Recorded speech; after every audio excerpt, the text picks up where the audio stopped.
Hey everybody, Mecha from Misfit here, and today we're going to go over punch animations and how yours can have a lot more oomph to them.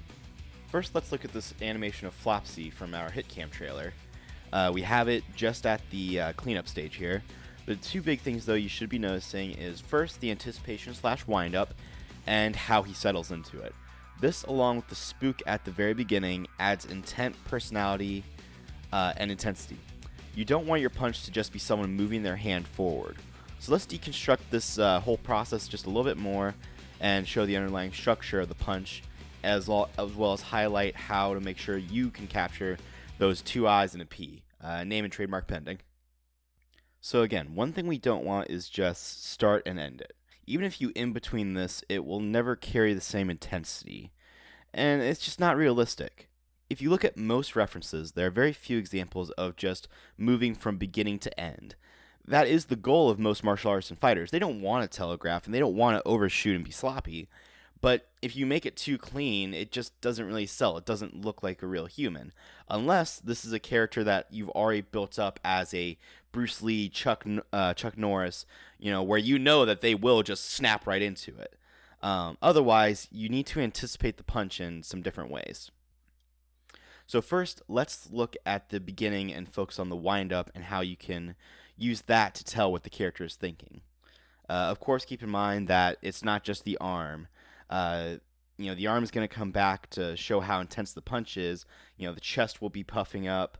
The face and the head will be looking at things. So keep in mind, if they're sloppy or scared, rush back. Rush through it a lot. Let it kind of come up a bit more. The facial expression will change as well, which I don't have time to go into all that here, but, the face will change. Let the body language tell what they're thinking going into this. If they're more of a professional fighter, they know how to use their body, it's going to come straight back a bit more, and it's going to be like chambering a bullet. Now, normally you don't really put too many frames in the middle. If you have more frames you add, it's just going slower. You may ease in from your wind-up position, but after that, draw your end frame, and then just one smear frame kind of thing in the middle. And that's really all your middle is. Any more than one smear frame will make it too slow, like I said. Which you could do if you want a very heavy punch coming in. It's very, he has a big arm. It's really hard to move it that fast. But then you'll want to make sure your ending correlates to that.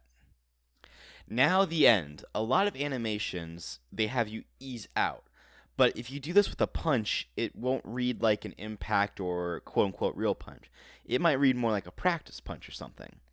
But if you want to have an impact like what I do with Flopsy, focus on overshoot. Go past where your end frame is a little bit so it kind of bounces back there. And here there's a lot of things you can decide again. How well practiced is your fighter? If they're very well practiced, then they might only overshoot a little bit and come back to a raid position and be ready to throw another one.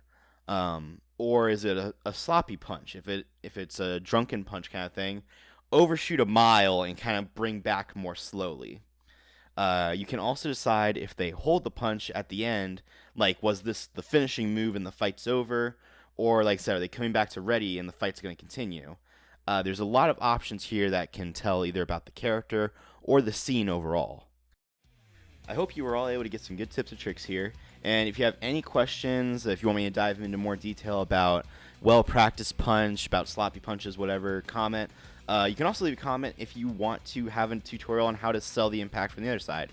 The guy getting punched. I think that could be a very worthwhile tutorial video to make, but we really need to know what you guys want to see. We're also going to be pumping out some more HitCam production diaries. Things like Witch making the wolf form of Baphomet, who we are now calling Wolfemet, as well as I've been screen recording my cleanup process for the animation, taking it from basic line work into putting the details in and how I went through that, so that will be coming soon. Overall, though, subscribe, ring the bell, comment, share it with your friends. Until next time, stay tuned and stay weird.